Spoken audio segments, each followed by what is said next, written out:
the speedboat is at 11 and it's about 9:30 and it would take me around 45 minutes to reach there.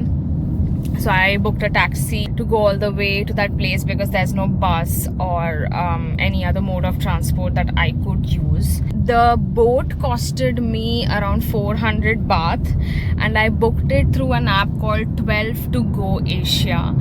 I will drop the pin for this app in the description as well as in this video. Also, to know more about Koh Yanoi, all you need to do is like this video, watch till the end and make sure you subscribe to my channel. Okay, so I've arrived at the Bangrong Pier and I showed them my ticket and my boat leaves at 11. So they've asked me to, maybe keep my luggage somewhere and get something to eat before 11. And this is how this pier looks like.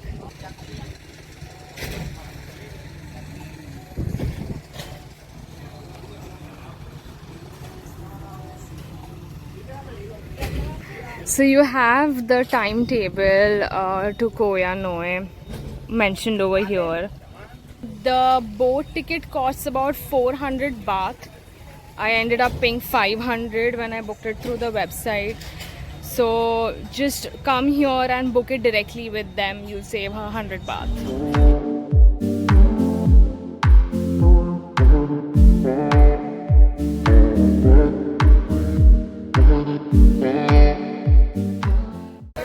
So this is my boat to Koh Yanoi. It's a speed boat and there are so many people. Thank you very much. I thought it would be empty though. Okay.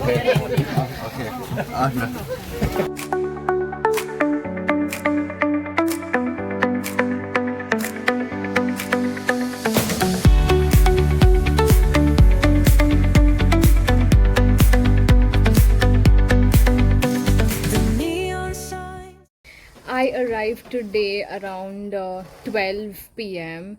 at this hostel called Mukda.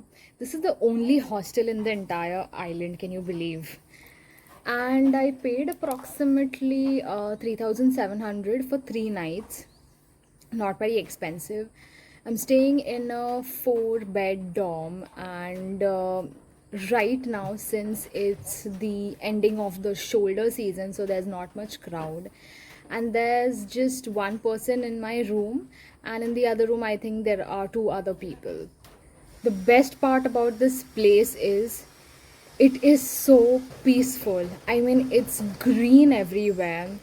It's exactly the opposite of Phuket.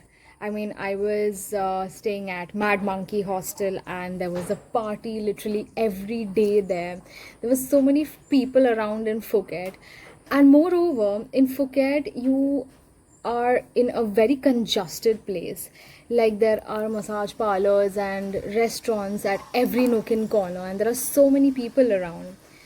So Koh Yanoi is not very far from Phuket. It is in between Krabi and Phuket. So if you want to get here from Krabi, you can do that as well as from Phuket as well. I already spoke about how I got here from Phuket and the exact price I paid for the speedboat. After getting down at the Mano Pier, you need to take a tuk-tuk for 100 baht per person. I paid 100 baht and they dropped me exactly right nearby the hostel. There's Marina who runs this entire place along with her partner and she is very friendly. She literally drove me on her bike. I mean, can you imagine? And there's just one 7-Eleven in the entire island and there is like a central place where you have all the restaurants and the small shops where you could buy some things from. So this is what the rooms look like. There's a fan here and there's a desk with some lockers. Here they also give you the padlock. And these are the beds. It's quite big enough to actually keep your things. And you can obviously hang your clothes here. There are hangers out here as well. And that's the upper bunker.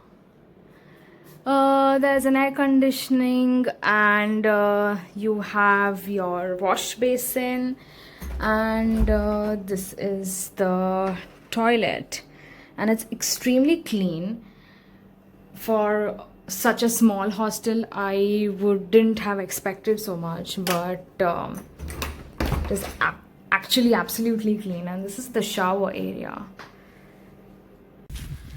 Hello everyone, and it's day 3 in Koh Noi, and it's been raining for the past 2 days, so I decided to do nothing. And I had chosen this destination majorly to do nothing because I just wanted to relax and have some me time and have the place to myself, sleep a lot, not do much, not shoot videos, not take enough photos. So I just wanted to untangle and be with myself, which I did, and it felt really, really good. And now today the sun is out finally, and I am headed to a secret beach.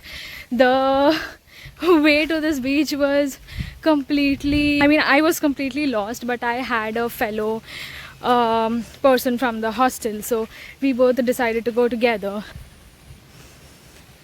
And yeah, it's finally hot and sunny.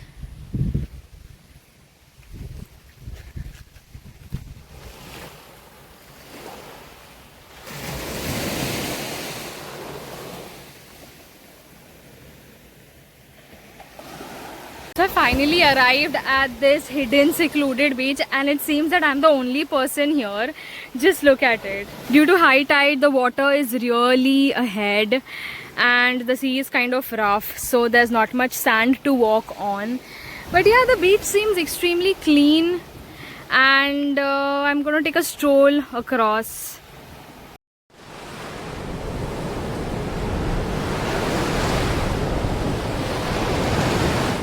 So I spent about 2 hours, like more than 2 hours at this beach. I don't know what this beach is called. It's like a hidden gem, and it's just 5 minutes walk from my hostel. So if you happen to be in Koh Noi, then I would suggest stay in Mukda hostel, or you can stay somewhere.